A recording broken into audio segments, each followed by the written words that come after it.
Hi everyone, doctor Shihab ആലുകലാണ്. ഇന്ന് നമ്മളൊരു പ്രധാന കോൺസെപ്റ്റ് മനസ്സിലാക്കാൻ പോവുകയാണ്. പലർക്കും ഇതിനെക്കുറിച്ച് ചെറിയ ഒരു ധാരണ മാത്രമേ ഉണ്ടാവുകയുള്ളൂ. പക്ഷേ ഡയബറ്റീസ്, അതുപോലെ തന്നെ അമിതമായി വണ്ണം വയ്ക്കൽ, അതുപോലെ തന്നെ ഫാറ്റ് ലോസ് ഫെയിലിയർ, ഇവിടെയൊക്കെ റൂട്ട് കോസ് എന്ന് പറയുന്നതാണ്. അതിനെയാണ് ഇൻസുലിൻ റെസിസ്റ്റൻസ് എന്ന് പറയുന്നത്. പലരും പറയാറുണ്ട്, ഡോക്ടറെ ഞാൻ കുറച്ച് മാത്രമേ ഭക്ഷണം കഴിക്കുന്നുള്ളൂ, പക്ഷേ വണ്ണം കുറയുന്നില്ല. അതുപോലെ ഷുഗർ കുറച്ച് മാത്രമേ കുറയുന്നുള്ളൂ. ഈ ഷുഗർ ഒരിക്കലും ഒന്ന് കൺട്രോൾ ആകുന്നില്ല. ഇതിന്റെയൊക്കെ പിന്നിൽ സാധാരണയായി ഉള്ള ഒരു പ്രശ്നമാണ് ഇൻസുലിൻ റെസിസ്റ്റൻസ് എന്ന് പറയുന്നത്. പക്ഷേ ഈ ഇൻസുലിൻ റെസിസ്റ്റൻസ് എന്താണെന്ന് ഈ ഡയബറ്റീസ് ഉള്ള 90% പേർക്കും അറിയില്ല എന്നുള്ളതാണ് യാഥാർത്ഥ്യം. എന്തുകൊണ്ട് ഇത് ഫാറ്റ് ഗെയിന്റെയും ഡയബറ്റീസിന്റെയും ഒരു പ്രധാന കാരണമാണെന്ന് നമുക്കൊന്ന് മനസ്സിലാക്കാം.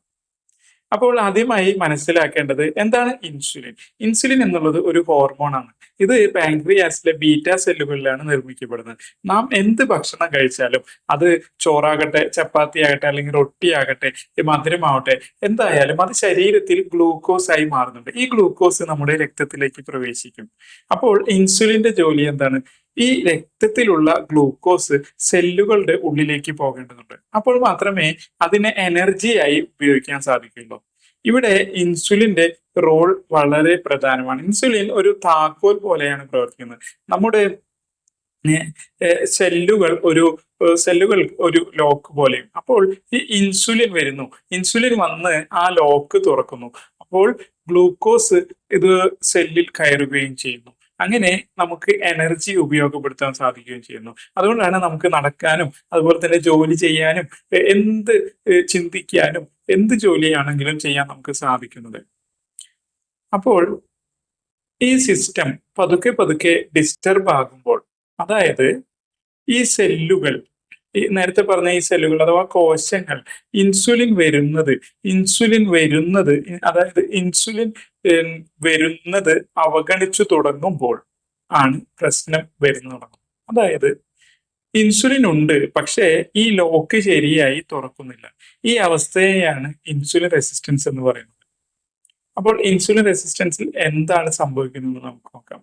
നമ്മുടെ ശരീരത്തിൽ ഇൻസുലിൻ പ്രത്യേകിച്ച് നാം എന്തെങ്കിലും നേരത്തെ പറഞ്ഞ പോലെ എന്തെങ്കിലും ഭക്ഷണമൊക്കെ കഴിച്ചാൽ നമ്മുടെ ശരീരത്തിൽ ഇൻസുലിൻ ഉൽപ്പാദിപ്പിക്കപ്പെടുന്നുണ്ട്. പക്ഷേ ചിലപ്പോഴൊക്കെ ഈ ഇൻസുലിന്റെ ലെവൽ ശരീരത്തിൽ കൂടുതലായിരിക്കുകയും ചെയ്യും. അപ്പോൾ ഈ സെല്ലുകൾ അത് ശരിയായി ഉപയോഗിക്കാൻ സാധിക്കണമെന്നില്ല.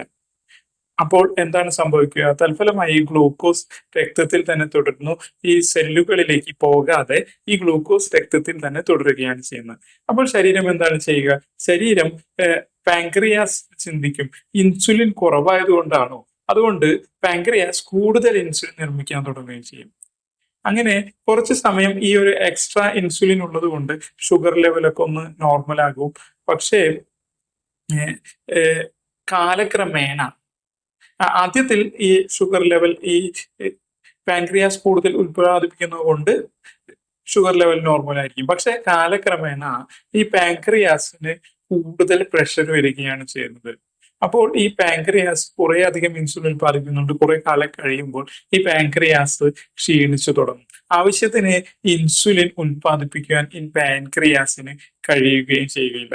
അപ്പോൾ അതോടുകൂടിയാണ് നാം ഈ പറയുന്ന പ്രീ ഡയബറ്റീസ്, പിന്നെ അത് ഡയബറ്റീസ് ഒക്കെ ആയി മാറുന്നത്. അപ്പോൾ നാം മനസ്സിലാക്കേണ്ടത് ഈ ഇൻസുലിൻ എന്നുള്ളത് കോശങ്ങളിലേക്ക് ഗ്ലൂക്കോസിനെ കൊണ്ടുപോകാൻ വേണ്ട താക്കോലാണ്. അപ്പോൾ ഈ ഈ കോശങ്ങളിൽ ഇതുപോലെ ഒരു ലോക്ക് ഉണ്ടെന്ന് മനസ്സിലാക്കുക. ഈ ഇൻസുലിൻ റെസിസ്റ്റൻസ് എന്നുള്ളത് ഈ ലോക്കിനെ, കോശങ്ങളിലേക്ക് കൊണ്ടുപോകേണ്ട ഈ ലോക്ക് ശരിയായി തുറക്കാത്ത ഒരു അവസ്ഥയുമാണ് എന്ന് മനസ്സിലാക്കുക. അപ്പോൾ തൽഫലമായാണ് ഗ്ലൂക്കോസ് രക്തത്തിൽ അളവ് കൂടുകയും അങ്ങനെ വീണ്ടും ഇൻസുലിന്റെ ലെവൽ കൂടുകയും അതോടെ പാൻക്രിയാസ് ക്ഷീണിച്ച് അങ്ങനെ ഡയബറ്റീസ് വരികയും ചെയ്യുന്നത്.